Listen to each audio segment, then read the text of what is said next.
why don't you spend maybe like 60 seconds and just kind of introduce yourself, and then we're going to take a deeper dive into your intro, but maybe just on a high level, like how did we end up connecting, and a little bit about yourself. Well, we ended up connecting, number one, because we are both into health and wellness. We're both into health, and we have, I do a lot of networking, so we have mutual friends, and we connected, had an amazing conversation. Our first conversation, I think, was absolutely amazing. You inspire me with the journey that you've been on, and there was a lot of parallels with our journeys, because I too was on my own journey and discovering how to become more healthy. And I call myself a healthy enthusiast today, because I am very enthusiastic about health and nutrition. And it's just helping people understand how food impacts their health just lights me up. It just lights me up, because I think that the more we know, the better we're going to do. So that's me in a nutshell. My name's Terry, and I am a nutrition enthusiast. So I used to call myself a nutrition junkie, but somebody reached out to me and said, it kind of might give the wrong vibes to some people. So I said, okay, well. Oh, the word junkie. Yeah. Yeah, the word junkie. So I changed it to nutrition enthusiast. Yeah, no, that's good. So how did you end up becoming an enthusiast? How did you decide or find a love for eating and deciding what's important to put in your body, and then transferring that connection, that food connection to yourself, to now helping others?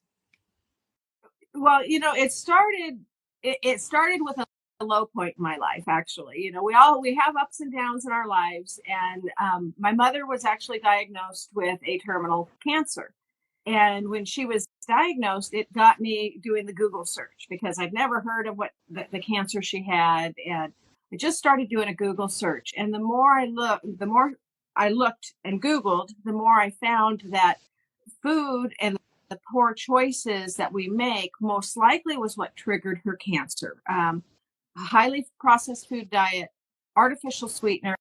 When the daily habit is eating these artificial sweeteners and eating these other chemicals, it turns on genes in our body that we don't want turned on. And so it had me looking at how can I protect myself and my children from going through what I was going through with my mother. And that's really where the journey began, was looking at ways I could improve my own health so that my kids didn't have to go through what I was going through. Because to me, losing a parent and losing them before their time, when they still are in the prime of their life, is hard. Mm-hmm. And the more I learned, the more I became aware that there's a lot of misinformation out there, that the food industry intentionally targets us with ads and labels and things that can be very misleading. Mm-hmm. And sometimes what we think we're doing that's healthy is not. And realizing that, people need this education. I learned so much along the way. It's how can I keep my mouth shut about this? I have to be able to tell other people about it, because it's made such a huge impact in my life. My health has changed over the last 12 and a half years, completely different. I mean, I'm not the same person today that I was 12 and a half years ago. I don't look the same. I don't feel the same. I've gotten older. I've gotten 12 and a half years older, yet I feel younger. I don't wake up with the same aches and pains. It's just that so many things have changed. And it's because of incorporating better nutrition, incorporating better lifestyle, some lifestyle changes, making sure I'm staying properly hydrated, getting enough sleep, really focusing on some of the core things that we need to stay healthy. That is so true.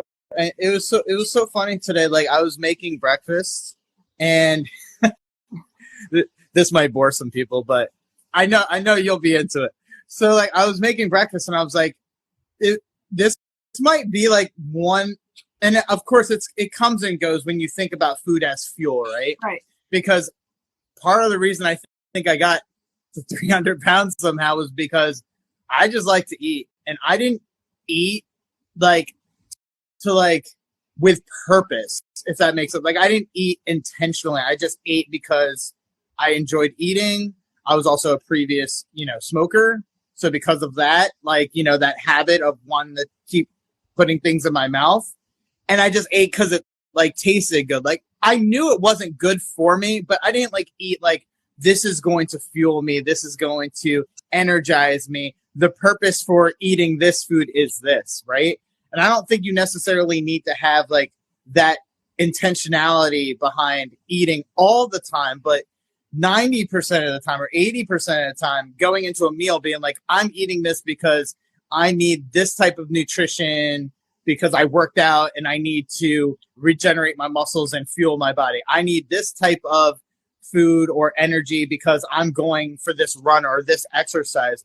Today was one of those days where I had that moment as I was like eating some like eggs. And I was just like, I'm eating these eggs, not just because it tastes good. I like eggs, but because I know like I worked out a lot these last couple of weeks and I know I'm going on a run later and I know I need that protein, to make sure that my body's recovered and that I'm in a good position to go for a long run. So I just wanted to share that with you and kind of pick your brain and hear your thoughts on that, like kind of that connection between looking at food, not just to be enjoyed, which it should. I'm a foodie. I love food, but also food with eating food with purpose. With purpose. Exactly. I like to say functional food. Food has a function. And yes, we need to enjoy what we eat. We need to enjoy what we eat.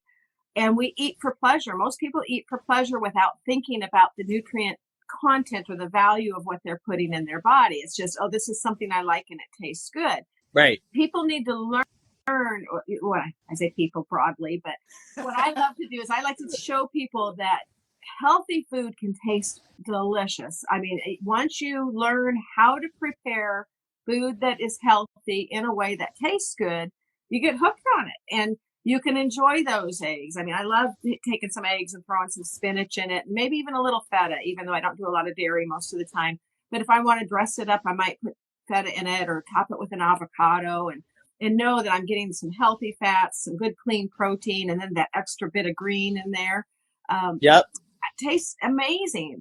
But we eat for pleasure for the most part. And what we need to think about is eating for fuel, eating to not just fuel ourselves for a marathon, but to fuel our brains so that we can think properly, so that we can get through the day, fueling ourselves for energy instead of reaching for an energy drink to get through a day.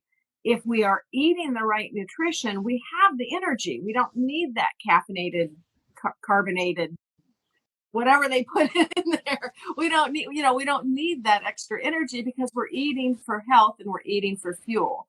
But we don't, That's right. we've stepped so far away from that with the convenience of fast food, packaged foods. People are eating quick and easy and they're looking for flavor over nutrition. And we need to think more function rather than flavor. Is this food functional for me or is it just giving me is it just satisfying my taste buds? And there's nothing wrong with indulging once in a while. It's those daily habits that we need to break. It's the day to day. If you're doing that day after day after day, you're eating the same processed stuff every single day, you're just loading your body with chemicals and you're not giving it the nutrition it needs to thrive. And as a result, just look around. We've got autoimmune issues on the rise. We've got type 2 diabetes on the rise. We've got overweight people, children that are severely overweight. We're aging at a quicker pace than we should, and we're suffering in ways that we shouldn't. It's really that simple. Is take a look at what we're eating. Get back to the basics. Get back to a simple. I like to keep things simple. Just think of it simple. What's coming from the earth, your fruits and your veggies, lean proteins. Whether you're vegan or not, keep your meats healthy, or make sure you're getting plenty of plant-based protein. Get healthy fats. You need to eat fats. Yep. Our body needs sugar. You don't eliminate all sugar. You need to eliminate the refined sugars, but you still, you need the fructose from fruits. Honey's a great alternative. Maple syrup's a great alternative. There's different ways you can get your sweet tooth satisfied without going to those refined sugars, the white sugar, the high fructose corn syrup that's hidden in all of those processed foods. Let's start to hone in on some of these topics because you just covered a lot. And if I and it, I'm a little bit. I would consider myself. I'm not on the high end of the new, knowing all the knowledge. I'm somewhere in the middle, right? But we also have probably some people watching that are on the low end, or maybe they think they know and they don't. I was actually talking to someone earlier, and I was trying to convince them start tracking your food. And she's like, oh, I don't know if I want to track my food. She was like, yeah, I'll do it. But like, she wasn't like all in, right?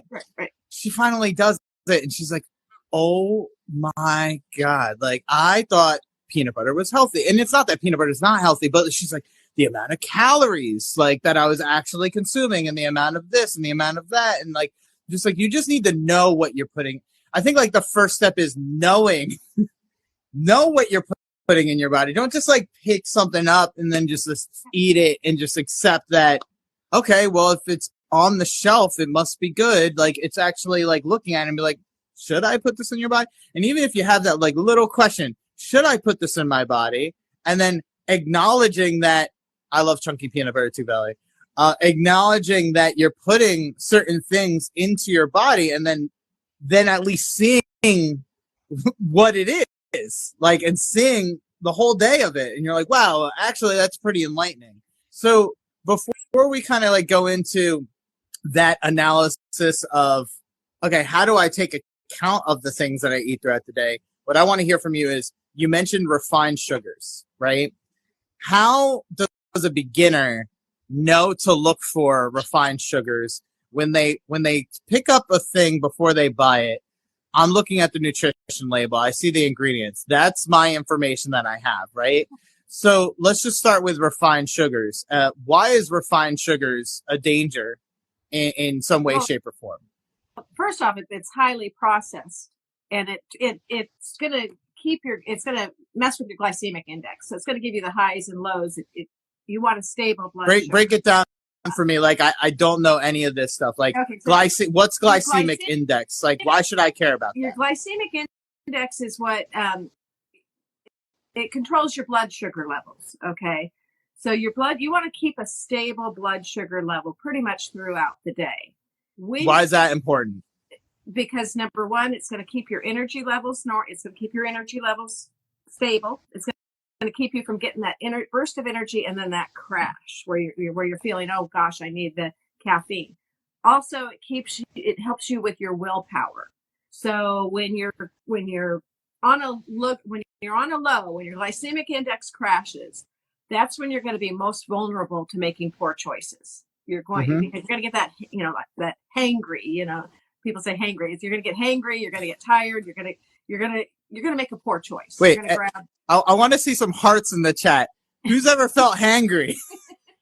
I want to see some hearts or some crying emojis. We all get angry at times. We all get hangry. But even your peanut butter. Yeah. Peanut butter can be healthy, or it cannot be, and it's a matter. Turn the jars over and look at the ingredient label. Uh-huh. If you look at a jar of Skippy or Jif, you're going to see that there is sugar in it. There are also oils added to it. You don't need that. You look at a jar of natural peanut butter, and you're going to see peanuts and sea salt. That's it. Peanuts and sea salt. Two ingredients. Two ingredients. Neither of them bad for you in small doses. Now, and I say small doses only because I love peanut butter, and it's one of my favorite snacks. I'll put it on an apple or a banana. Too. Yeah, it's good. It helps you balance when you're hangry and you want to make a smart choice with a snack. You want something that's going to satisfy you, but keep your energy stable and keep you from getting hungry too quickly. So a piece of fruit, a banana or an apple. Yep. The peanut butter adds protein, which is going to help keep you satisfied longer. Mm-hmm. And the fiber in the apple or the banana helps keep that sugar from giving you that instant jolt. It's going to give spike.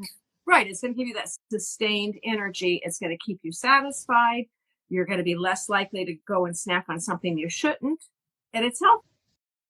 It's healthy, but in small doses. You don't want to eat a whole jar of peanut butter because there's a lot of calories in that. And you still have to think about calories in, calories out. For sure. You still, if you're eating 6,000 calories a day and you're only burning 2,000, you're going to still get heavy. You might be healthy heavy, but you're going to be heavier than you want to be. So the carb is that energy, right? So it's like we take it, and something that you said that was interesting that I don't think that we even talked about the last time we talked was fiber. And you said that helps prevent the crash. How does fiber prevent sugar from helping you crash? Good question. It actually it slows down slows it down being released into your blood system. So it's going to slow down how that sugar gets released into your blood system, into your blood. So when you're eating simple carbohydrates, when you're eating something that's highly processed, there's no fiber in it or anything, that sugar goes into your bloodstream almost immediately. The fiber is going to slow that process down. And again, it keeps you satisfied longer. So, and along with the protein is going to help. That all helps slow down the digestive process, slow down the release into your blood system. So that's really interesting. Because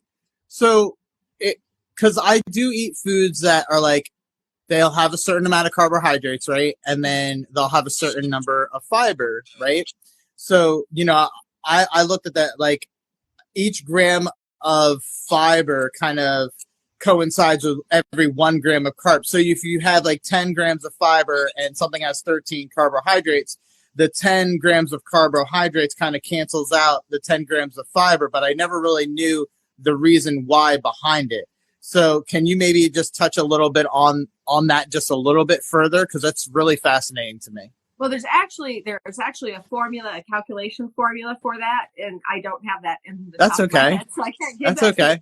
But there is a formulation that you take the carbs, the fiber, the protein, and sugar, and that will give you your glycemic load.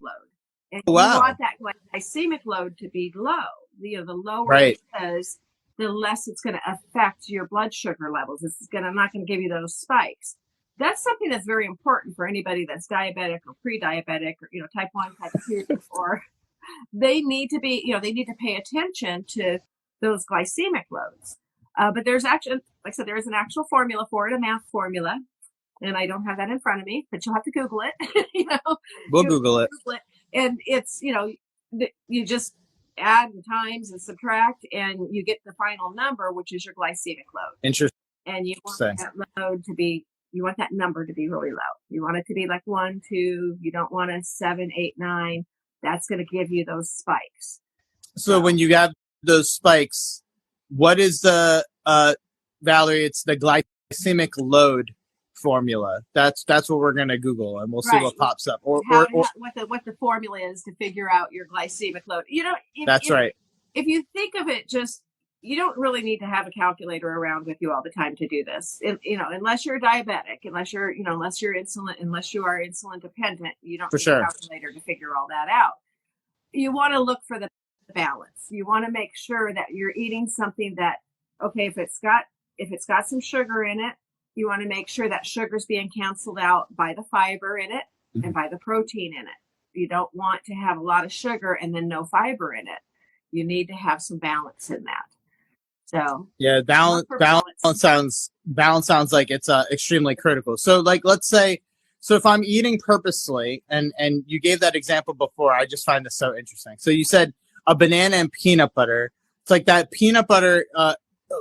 So when we're talking about eating for purpose, is it's like, okay, I just want a nutritious meal to keep me energized from 9 o'clock to, let's say, 1 o'clock. Like, what are the kind of components that you look for in a meal to say, okay, this is a quote unquote balanced meal? Not necessarily, healthy, that word can be thrown around like 5 ways from Sunday. Right. But let's just say, what is an actual balanced meal? Well, for me, typically, if I'm going to have like a midday meal, I like to have a big salad. I'm a big salad eater, and I want to have a lot of greens in it. I want to have some protein in it. And sometimes sometimes I might add some rice or quinoa, depending on how I'm feeling. But I always have some type of a protein along with those vegetables. And I think a lot of people, when they go on a diet, they go on these salad kicks and they're eating all this salad because they're hungry all the time. They're just like hungry.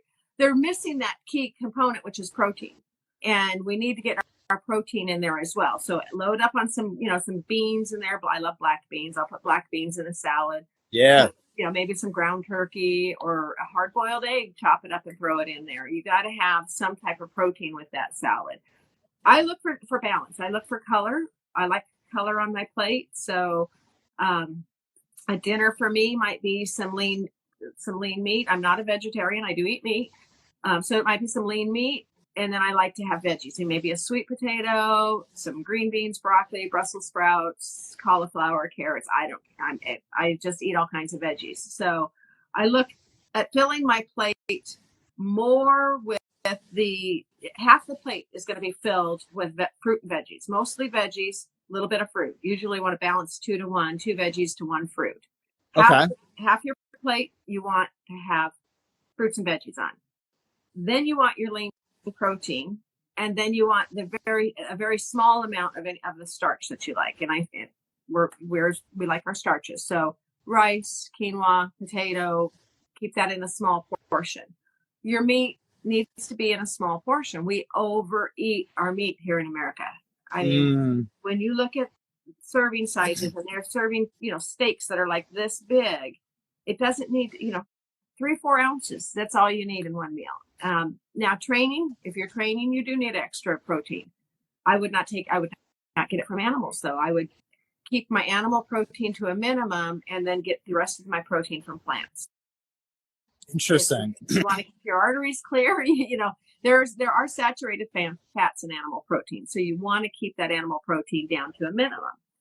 Because you want to keep that saturated fat down, because that's what leads to a lot of heart disease and different heart issues, and of course other chronic illnesses as well.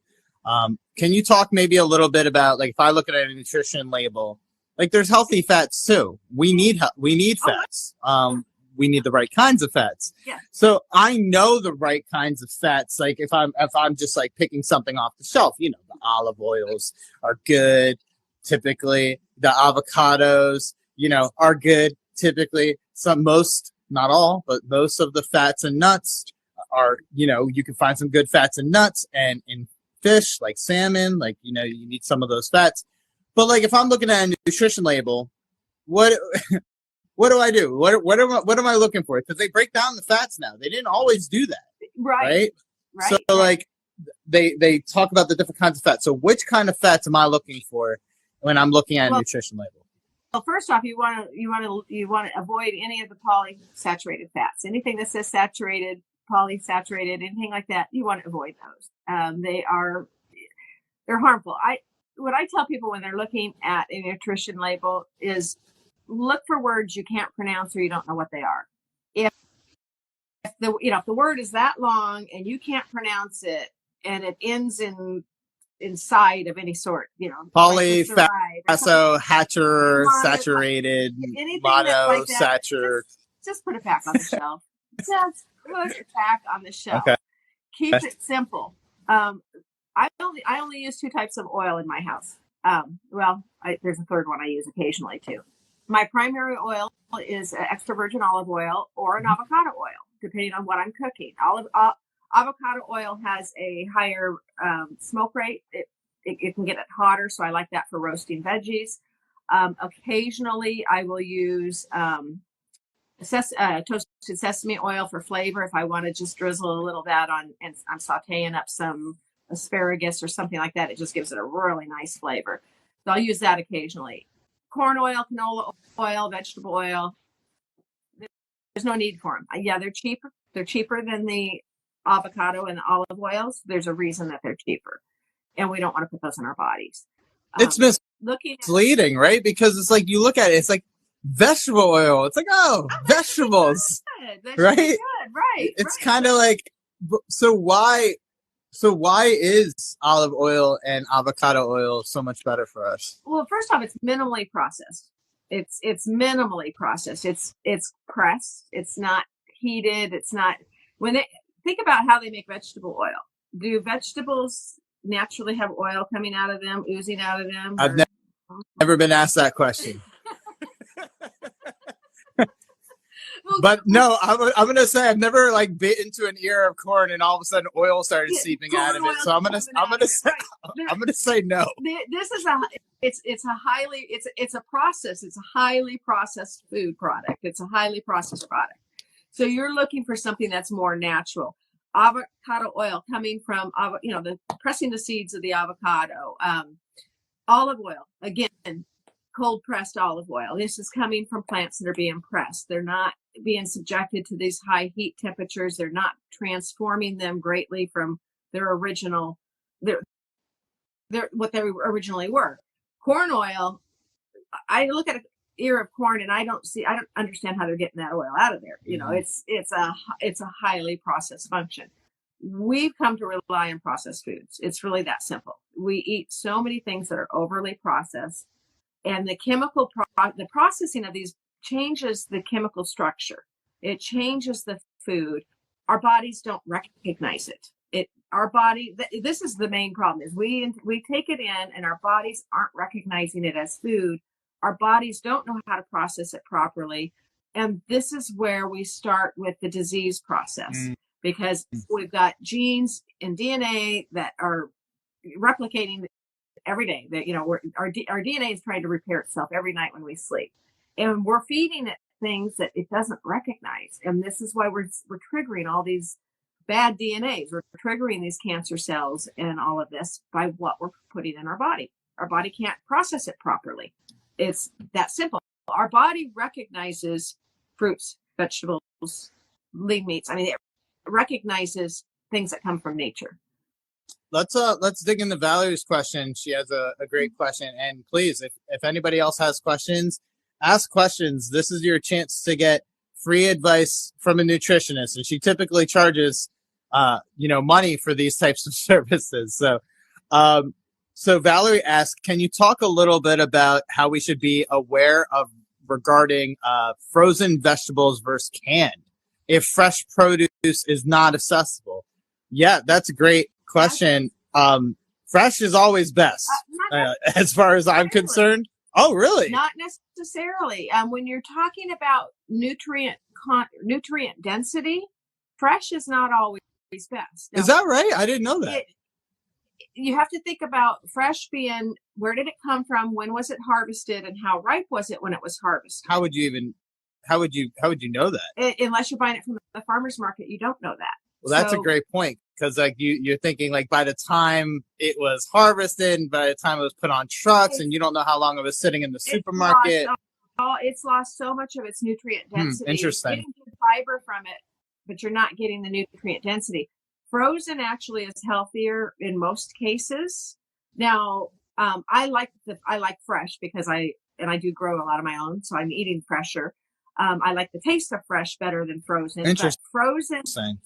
But frozen veggies, if you're not buying the ones that have all the sauces and stuff on it, if you're just buying flash frozen veggies, they're picked when they're ripened, they're flash frozen, and that locks in most of the nutrients. Oh, wow. So you're actually getting more nutrients out of it than you will a fresh vegetable. Now, canned veggies, they don't have a whole lot of nutrient content left in them by the time they're cooked. They really don't have a lot of nutrient density for the most part. Now, there are some exceptions. Tomatoes, when you cook tomatoes, it actually brings out more of the lycopene in them. So canned tomatoes, stewed tomatoes, that kind of thing, those can be actually healthy, have more nutrient density than a fresh tomato, because we've enhanced. Wow. But most dropping gems. Yeah. So most of your veggies, when you're looking at broccoli, I love fresh broccoli, but I know that when I'm buying it from the supermarket, it's not going to have as much nutrients in it as if I was buying frozen or picking it out of my garden. It's just that simple. It was harvested. I don't know where they grew it. It was on the truck, and it starts losing nutrients as soon as it's taken from the vine. As soon as it's cut from the plant, it starts losing its nutrient density. So it's 3 or 4 weeks old before you actually eat it. there's not a lot of Wow. nutrition. That is like, so even when you are eating fruits and vegetables, like, oh, I'm eating all these fruits and vegetables and it's fresh. And here I am thinking, oh, that's great. Like I'm getting all this nutrition. And like, meanwhile, it's lost half its nutrition or more by the time it's even made it to me before it sits in my fridge for 5 days. This is exactly why you see that our daily requirements keep going up and up and up. I mean, it wasn't too many years ago they were saying 5 a day, and now they're saying 7 to 13 a day, 7 to 13 servings of fruits and veggies a day, just to maintain basic health. Just to maintain basic health, and that's because the quality of our produce today is not what it used to be. It's shipped, it's harvested too soon, and our soil has been depleted. Our soil is not as nutrient dense as it used to be. So wow. They did a study and they found that the broccoli today compared to the broccoli in 1940s, you'd have to eat like 50 times more broccoli to get the same nutrients as you would from the broccoli that was grown, almost 100 years ago. Crazy. I want to try that 1940s broccoli. Right? Take one bite and turn into a superhero.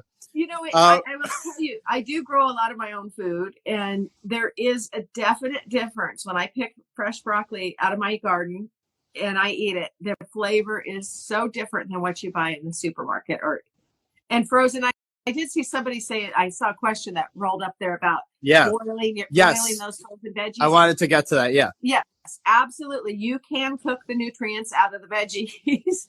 You want to lightly steam them. I like to roast veggies too because they're good, but I know that roasting them, I'm losing a lot of the nutrients. To lock in the nutrients is just lightly steaming them. You're either eating them raw or you're just lightly steaming them. They want to still have some crunch. You don't want the broccoli to be all mushy. Once it's turned to mush, you're eating mush. I'm sorry, you're just not getting the nutrition from it that you're looking for. I mean, I hope this stuff is hitting people the way it's hitting me, because it's just like, if you're gonna eat something, right? Obviously, you want to get the nutrients out of it, or else you're just eating to eat. Like, what's the point? Just to feel full, okay, it tastes good, and then what? You're not getting any nutrients. So I would absolutely rather take a bag of frozen vegetables, lightly steam it, and it tastes great, and still get all the nutrients out of it. What are your thoughts on air frying? Is air frying vegetables a good way to go? I love air fryers. I just bought one, so I need a reason to justify this purchase. So give me some reasons. Air frying, it's quick. It's cooking it quicker, and yeah, you can still cook food to death in an air fryer, but it's cooking it because it's heating it from the outside. It's actually sealing it, so you're locking in some of that nutrition there. You're not losing all of your nutrition that way. Great. Air fryer is a great way to. I use my air fryer for sweet potato fries, one of my favorites. Anytime I have a craving where I want some fries, cut up a sweet potato. I shake it up with a little bit of avocado oil, a little pink Himalayan salt, throw it in the air fryer. Good, golden. You're golden. So air fryers can be great. I use air frying for meat sometimes. I'll do a chicken breast in there because I'm in a hurry, and I like the way it seals it and holds the juices in. Again, you can overcook things in an air fryer, and I see people doing all kinds of crazy things with cheese and stuff in an air fryer. That's a whole nother subject. The cheese and dairy is something that's not good for you. So air fryers could be good, they could be bad. Depends on what you're putting in it and how you're preparing it. Exactly. And I think that, bottom line is we're busy, and it's a tool that helps cut down the process. If it cuts down that cooking process, makes the time shorter, and it makes it so that you're more likely to put something healthy in front of your family. For sure. Then by all means use it. Use the air fryer. I use my air fryer, my pressure cooker. These are things that help make my food quicker and easier, and it's more likely that I'm going to feed my family healthy. So use the tools. I love that. Use the tools that are going to make it easy for you, but then be cautious of what you're putting in there. Don't be roasting marshmallows in your air fryer. I did see somebody doing that recently. Why? Why? People want people want to get internet famous. Yes. Yeah. They're like, look at this cool thing you can do in this thing. No, you just, think about what you're putting in it. But I love kitchen tools that are going to help make it easier to get healthy food on the table. Because the bottom line is we are all busy people. We live busy lives. And those days, you've got kids that have sports activities, school activities, mom and dads are working. Yep. How do we get healthy food on the table? We have to use things that are going to make it easy for us. Absolutely. The crock pot, the air fryer, the pressure cooker. These are things that can make it easier. It's just being aware of what you're putting in that. And so let's talk about that crock pot real quick. Let's talk about the crock pot and let's talk about cooking spray. So first question is your thoughts on cooking spray. And the second question is, well, we were just talking about overcooking vegetables, and that gets to the point to where it loses nutrients. So what about the crock pot? So those are my next two questions for you. Okay. Valerie's the one feeding me all the questions too. And you were saying cooking what? Cooking. So using cooking spray, number one. Spray. And is that okay? And what are your thoughts on that? I have a avocado oil cooking spray that I got from Costco. So maybe not all cooking sprays are created equal, but maybe you could touch on that, and then we'll go into the crock pot. Exactly. The cooking spray, it depends on what's in there. I do use the avocado cooking spray occasionally if I need a pan that greased down. And I also have one of those things from Pampered Chef. You got to pump air into it, but I keep olive oil in. And all right. That to spray. So it's just I'm using my olive oil and I'm spraying it that way. Crock pot can be an amazing way to get food on the table. I like that. Even you just pick it up and you put it down. When my kids were young, I used the crock pot a lot because I worked, and I wanted to be able to eat dinner when I got home at 6 or 7 o'clock. And if I put it in the crock pot in the morning before I left, it was ready when I got home. Now, again, keeping it simple, I would, keeping your meats in there. You're usually putting potatoes, carrots in there. Carrots can be very healthy. They're turning to mush in the crock pot, yes. But we are not losing all the nutrients in it because we're getting the juices in there too. So if you're including what you're eating, then you're getting some of that nutrient. Okay. Beans in the crock pot, throwing some dry beans in there. Beans are very, very healthy, and it's an economical way to feed the family. Yeah. So they cook really nice in the crock pot. You can leave them cook all day long, and you can come home to a nice pot of chili or, beans. Just be mindful of what you're putting in there. Don't go for the sweet beans, the molasses and the sugar and all, the baked beans. That's what I was thinking. Go for more of the black beans, the darker beans. The darker the color, the more nutrient density in them. So think that when you're putting your veggies into your crock pot, your darker potatoes, your red potatoes are going to be better than your white potatoes. Your sweet potatoes are going to beat out both of those potatoes. Your carrots, you want the carrots with dark color, the dark, nice dark red color. They have fancier carrots now. You can get all colors of carrots, but go for the darker colors. Go for the darker colors. Same with your beans. Black beans, dark red beans. White beans have their place, but they have less nutrient. There's a lot of fiber, less nutrients. Yes, I do like red potatoes. That's one of my favorite. If I'm going to do potatoes, I like to do the red potatoes. They taste good. They have a little bit of sweetness to them. They don't require a topping on them. I don't feel like I need to put butter and sour cream and all of that on a red potato, where an Idaho potato is bland without flavor. Yeah. And then the red potato is going to have a little bit more nutrients in it. Keep the skin on it. You want to keep the skin on that potato. Just wash them real good before you put them in. There's nutrition in the peels. So whenever you can, keep the peels. We tend to peel our carrots and potatoes down to nothing. You want to eat some of that peel. So much knowledge. I want it all. So, some of my takeaways so far. So not all cooking spray is necessarily bad, but not all cooking spray is created equal. If you have a crock pot, you're not losing all the nutrients, because even though some get a little bit mushy, the juices from those vegetables are still in there. Darker vegetables are typically more nutrient rich than some of the higher ones. Avoid refined sugars if possible, because chances are they're much more processed, and much more processed foods put you more at risk, could spike your glycemic index, like we talked about before, and that can lead to some significant crashes. I'm sure I'm missing some stuff. Olive oil and avocado oil, extra virgin olive oil and avocado oil are typically really great choices. Frozen vegetables, surprisingly, may be more nutrient rich than the fresh vegetables we buy at the store because of how long it takes from when it was harvested to the point to when it actually gets to us. So it might be good to opt for some more frozen vegetables unless you're growing them yourself, or maybe you know the farm down the street and you can actually go and get them right away without having the middleman between them and the store and whenever it was harvested. So did I get a lot of that information that you were sharing before? Did I miss anything that was really key from what we talked about so far? I think you got a lot of it there. You soaked it all up like a sponge. You did good. I try. When I do this, it helps me reinforce what I'm learning and what I'm hearing you say.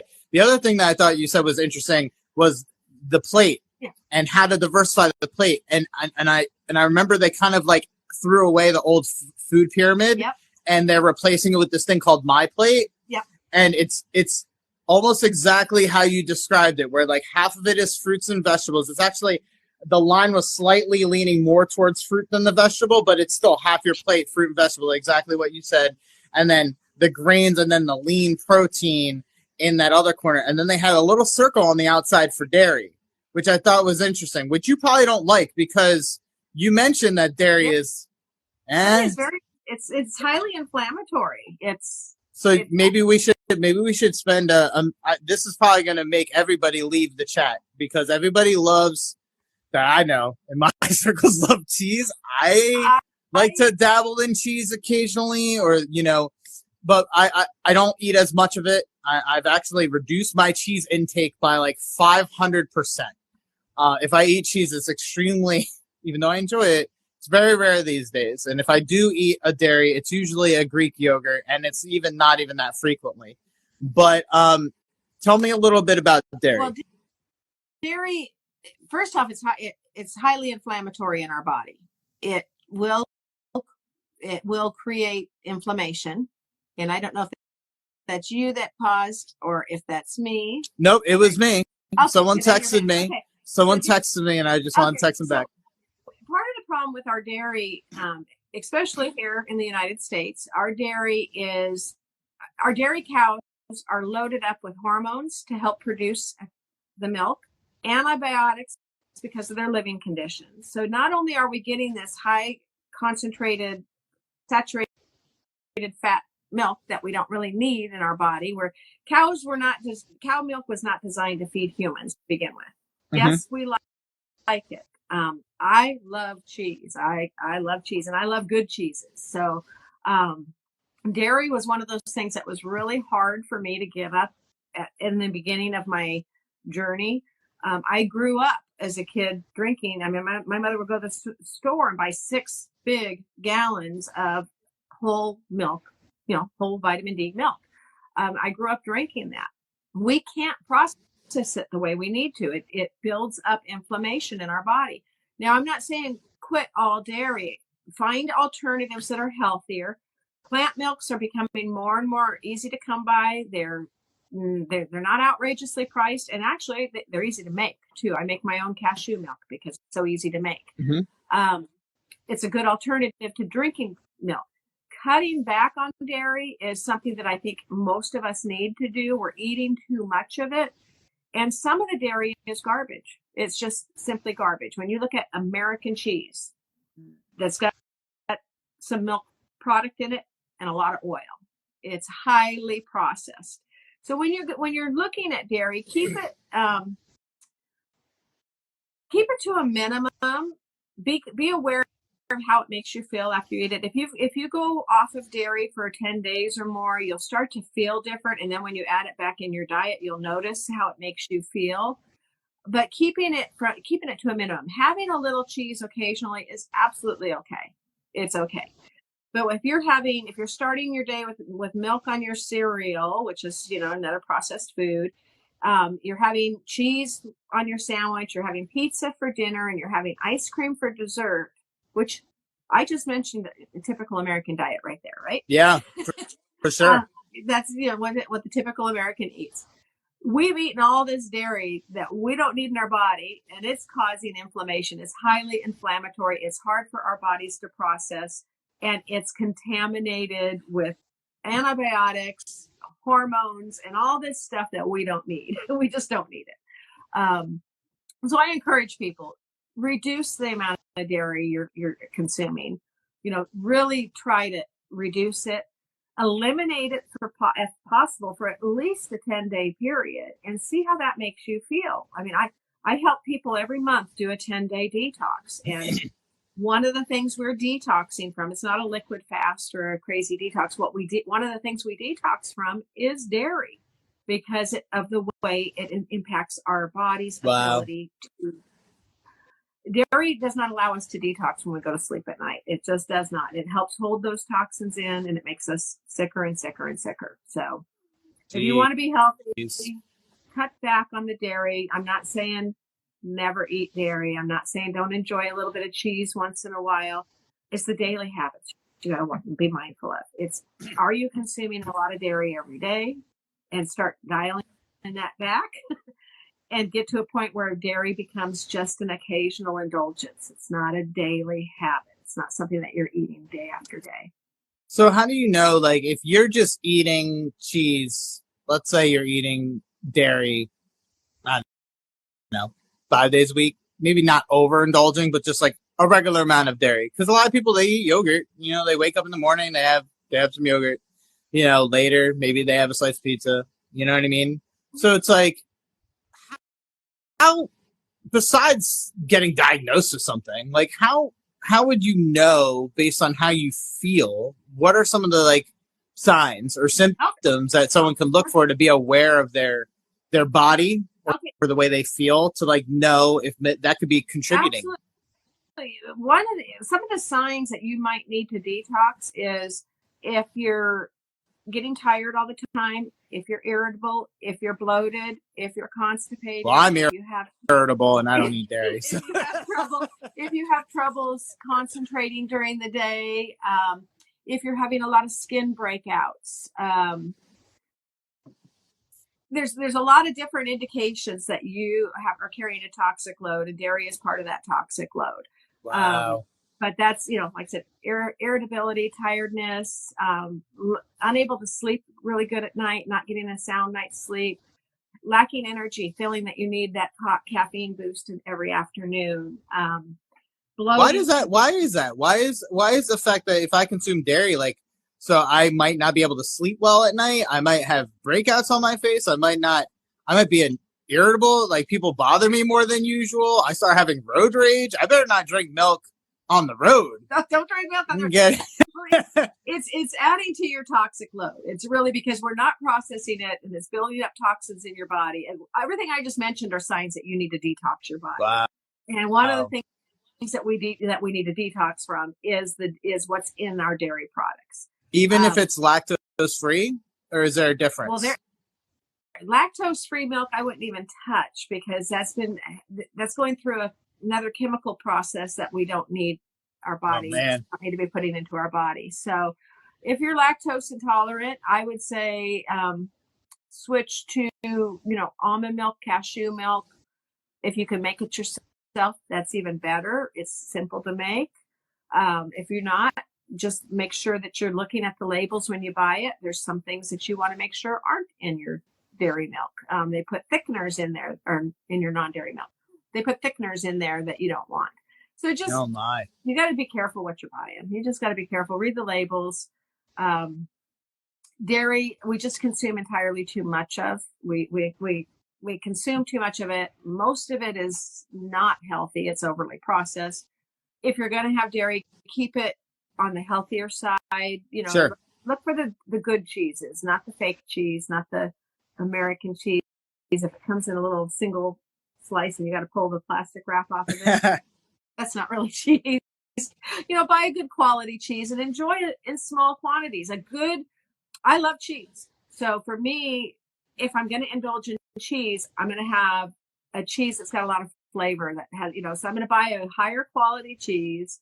I'm going to eat a lot less of it because I'm going to be satisfied by just a little bit of it because it's got so much flavor. Yeah. So you don't need a whole lot, we don't need to be piling cheddar cheese on top of everything or frying cheddar cheese and making it into a bread wrap or some of the trends I've seen that just make me cringe. It's like, oh. Let alone the saturated fat, right? One thing I do want to touch on though, because one type of dairy that I just realized that I do consume some of is protein powder. Like I have a whey protein powder. So there's a whey protein powder because a lot of people, especially people that exercise, you need the protein. So you're getting the protein, right? And the protein is good. So there's no disputing that the protein is good. It's a whole protein, right? But now we got to talk about the dairy part, and you made a face. Yeah, so I want to explore that face. I made a face because I tell people say no way to whey. Okay. No way to whey. Say no way to whey. Whey is a leftover byproduct after pasteurizing milk. It is highly inflammatory. It is inflammatory in your system. So it causes inflammation. It causes systemic inflammation, which exercising alone causes inflammation that you've got to combat by eating a healthy diet. Sure. There are better choices out there for protein powders. Okay. Plant-based protein powders. They're easy to find, and there's one particular one that I recommend to all my people, but I won't promote that right at this moment. Look for plant-based proteins. I like one that has got a soy protein that is a non-GMO water-washed soy because that has all 9 essential amino acids in it. So it's got everything that you're going to need. Some are done with pea proteins and other types of proteins, but a soy protein is going to give you all 9 essential amino acids.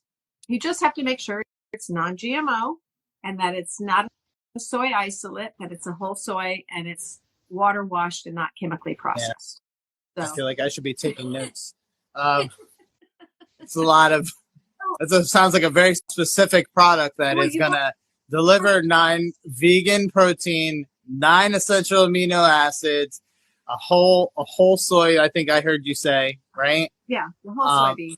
And then not processed, obviously. Yeah, you don't want it processed. Minimally processed, but a lot of the protein drink mixes out there are soy based, or not soy based, are whey based. Right. And a lot of especially men will think that the whey is what they need because it's got a higher protein status than some of the plant proteins. It's got to be higher because your body can't metabolize it the same way. When you're looking at a plant protein, your body can typically process and use all of that protein. Interesting. So it takes less of it. But whey is like I said, whey is just it causes inflammation. I would stay away from it. I say no way to whey. Not justifying the whey, and I don't want to get in your way of your message. No. You see what I did? I did it fun. I did. I guess it was just bad. So with the whey protein, is it better? I get it. Like, make the better choice for the plant-based if the plant-based is the better choice, right? Because of all the reasons you said, and you gave legitimate reasons why. The anti-inflammatory aspect of things, the potential prospect, the processing of it. That said, is having whey a better choice as a protein than, like, a whey protein than eating a piece of red meat? Like, we got to categorize, like, the levels of, like, okay, if this could, what's the worst of the choice? Like, if I had to say, okay, this is probably the worst source of protein to, like, the best source of protein, like, where does whey fall into that? Is it somewhere in the middle where plant-based protein powder or plant-based protein is, like, the king? And then where do the other things fall? So people can kind of decide where in the scale, like, okay, maybe this isn't the best choice, but this is a better choice than what I've been doing. I would say a better choice would be having a bowl of beans. A bowl of beans. Having a bowl of black beans over having the whey protein. Having a steak or eggs over the whey protein. I would say the whey protein it's one of those highly processed foods that your body can't metabolize properly, and it causes inflammation. So I put whey protein at the bottom of the list. That would be my choice for protein. I would rather see you eat a big steak than to drink whey protein's worse than eating a piece of red meat. Yeah. Now, on a daily basis, do I recommend red meat on a daily basis? No, because it has saturated fat in it. Switch that out with some, chicken breast or something. Go for some of the leaner meats. Beans would be a better choice. Like I said, beans are very high in protein, high in fiber. Great way to get your protein. Beans, peas, anything like that, and in the legumes family. Great way to get your extra protein. Legumes. Legumes.